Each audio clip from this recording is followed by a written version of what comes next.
Is it time for recess yet? I'm so glad you found time to join us here on the Child Care Director's Chair, where Erica Sacoccio shares her best practices that she's refined through her passion of directing childcare centers over the last 23 years. From parenting interaction, systems to save you time, money, and stress, to profitability. She shares it all from the Child Care Director's Chair. Hello and welcome back to the Child Care Director's Chair. I am so happy that you decided to join us today. I know that there are so many podcasts out there that you could have selected from, and I am extremely humbled that you decided to take a few minutes of your day to spend with me. So with that being said, I will not waste those precious minutes, and we're going to get right into it. So I belong to several Facebook groups, and one of them in particular is for before and after school teachers. And a lot of times they're talking about children really not wanting to do anything, that they feel like they're not interested, they're disengaged. So I wanted to talk about a few of the proven strategies that I think will help you captivate their attention and foster their active participation in your program. I think if you implement these techniques, I surely have found over 23 years, you really will be able to create an exciting and enriching environment that will leave a lasting impact on the children in your program. The first thing is, when we get home from work, we don't want to do more work. So when they get to an after-school program, it really needs to be a welcoming atmosphere. It really needs to feel like a place that they can relax after being in school all day. So make sure that you establish a warm and inviting atmosphere. Make it feel as comfortable as possible with couches and beanbags and rugs and plants and, fish and pets and, just feel like home. And ensure that the program space it's vibrant, it's colorful, and it's filled with age-appropriate materials.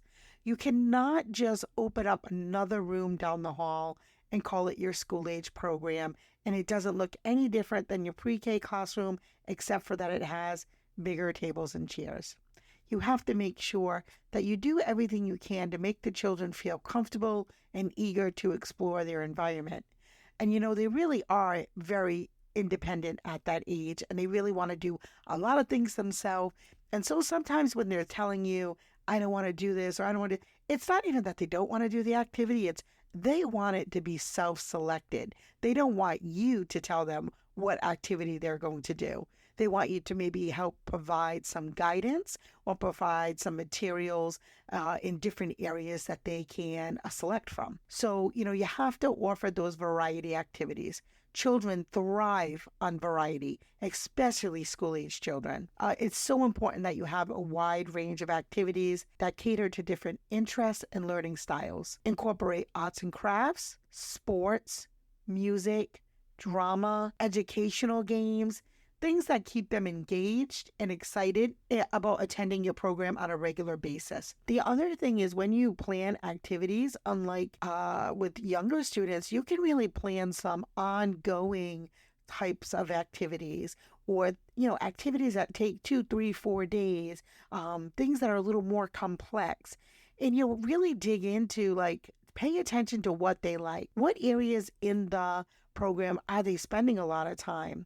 And why? So, pay attention to, walk around your environment, and is it as inviting as it can be? Does it foster a place that it's theirs? Are they able to hang up if they have a locker? At our school, they have lockers. Are they able to, put some of their own things on the inside of the locker? Are they able to hang up, pictures and magnetic photo frames and things like that? That's, a special space for them and only them. So think about those things. Walk around and see where they seem disinterested and where they seem really interested. You want to make sure that you're fostering collaboration and teamwork.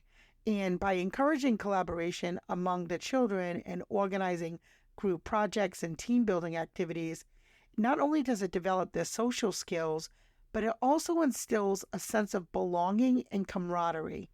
So working together, they will learn the value of teamwork and cooperation. The other thing I want you to really think about is, especially at the beginning of the school year when you may have some new students, it's really important that you help those new students get acclimated with some other children in the program. I know at my school, it sometimes is a little bit challenging because, and I'm not going to use the word clicks, but most of my students are with me 5 to 10 years. And if you do a great job and you have a program that starts off at, infant, toddler, pre-K, and then you have a school age program, children can be with you a really long time. And a lot of times those children graduate and grow together. And so they, have these strong friendships already formed. So sometimes it's hard to be the new guy on the block and kind of like trying to find your way in through those groups. So, and just again, think about when you start a new job, right? Those people already have established relationships and you're kind of, wallowing around trying to figure out where you fit in. So it's not any different for the children. So, you have to really try to help put together some type of structure, some type of programming that really helps foster that collaboration. Now, stop fighting technology. Digital age is here. It's here to stay. So incorporating technology in your program can be highly effective, utilizing educational apps or interactive websites and age-appropriate games or computer programs to make learning fun and engaging. This will also help children develop essential literacy skills. And if you have somebody at your program and you have really older students, and some of you may have youth programs, if you have some older students, you really can do some really cool stuff, like maybe doing a digital photography class and showing children how to use Canva, showing children how to even record podcasts, which I think I'm going to do probably pretty soon, maybe season 4, record a couple podcasts with some school-age children and let you guys hear it right from them. But how excited do you think they're going to be on a podcast? I think they'll be pretty excited. So things like that where you can incorporate technology, it doesn't have to be high tech. You can get some podcasting equipment or video equipment, relatively inexpensive, especially when you look at the cost of all the other kinds of materials that we purchase typically for an after school program. It will fall right in line as far as pricing. You can go to Best Buy. You don't have to get top of the line. You can get some pretty good mics for $40 or $50. So, that's just kind of give you some ideas on things that kids could really get excited about. Empowering their creativity. School-age children have vivid imaginations.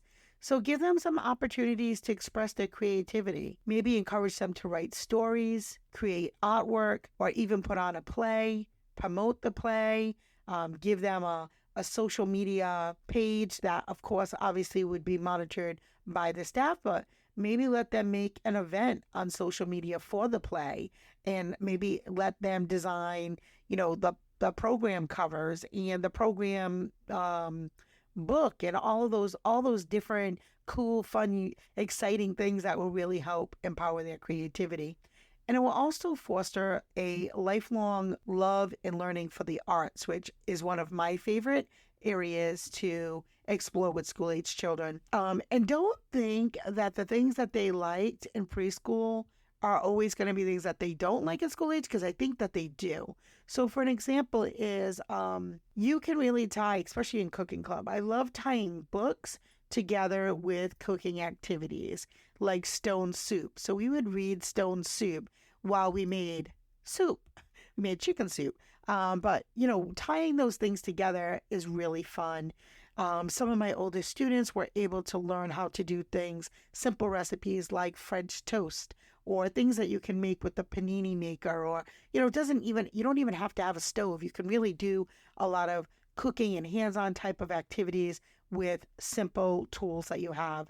And of course, there's always those non-bake type of things, but boy, when you get to give them an opportunity to do things that they don't normally get to do, they get really excited. So, and again, school-age kids love snacks. So I don't have to tell you that. If you already work with school-age children, you know that. They usually come in after school or ravenous. And, celebrating their achievements too, recognizing and celebrating the accomplishments of the children in your program, whether it's academic progress.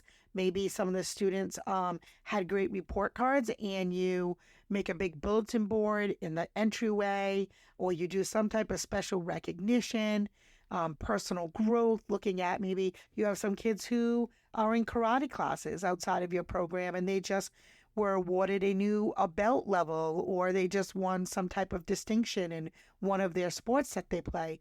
Even if it's not at your program, you still can celebrate that achievement in their group or through your program. Mastering new skills, acknowledging their achievements through certificates or awards or public recognition.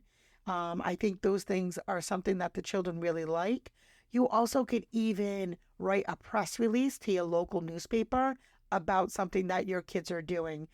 Maybe if they're really civic minded and you're doing things outside of the program and connecting with your community, like a pen pal program with the seniors or a pen pal program with another school age program across the country. I mean, really, there's a lot of different ways to do that. And maybe if they don't want to write, maybe it's you do something through Zoom where you have a group of kids at another school or program that you can connect with on a regular basis. They're just really fun things. Think outside of the box and really try to figure out what would excite your kids.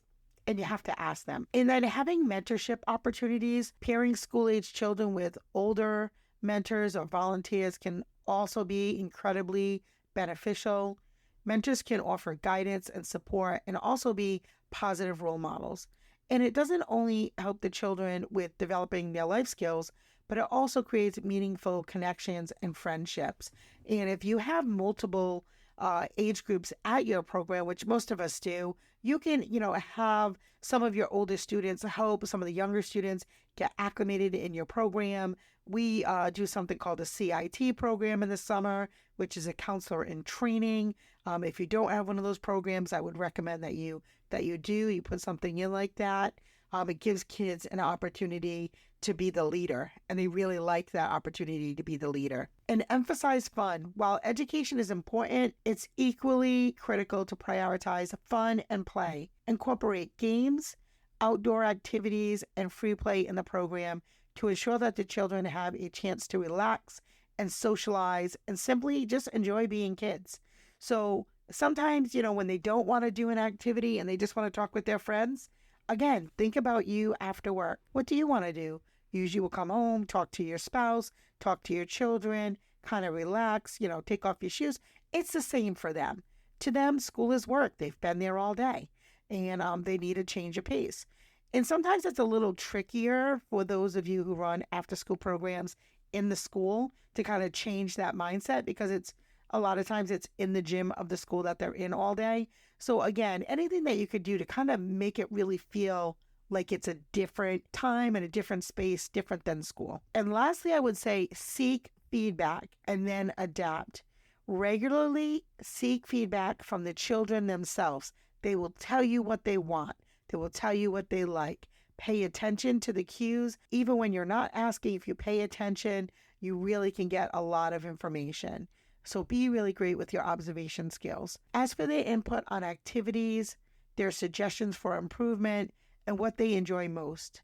This will make them feel valued and empowered, and also provide you valuable insights to help you adapt and enhance your program. So I feel like if you implement several of these strategies, you will be able to create an inclusive and engaging program that school-age children will be very happy to participate in. And remember to foster an environment that nurtures their interests, encourages collaboration, and celebrates their achievements.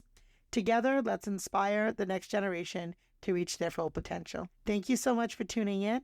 If you liked our show today, please let us know. Send us a review. Also, if you're not part of our Facebook group and our community, I invite you to come on in and join the conversation. So thank you so much for tuning in to the Child Care Director's Chair. See you tomorrow. Well, all the cute little kiddos have been picked up and it's time to go home. And that'll do it for another episode of the Child Care Director's Chair. Please leave a review so Erica knows the information is helping you to manage and improve your child care centers. Remember to subscribe to get the latest episode from Erica's Child Care Director's Chair.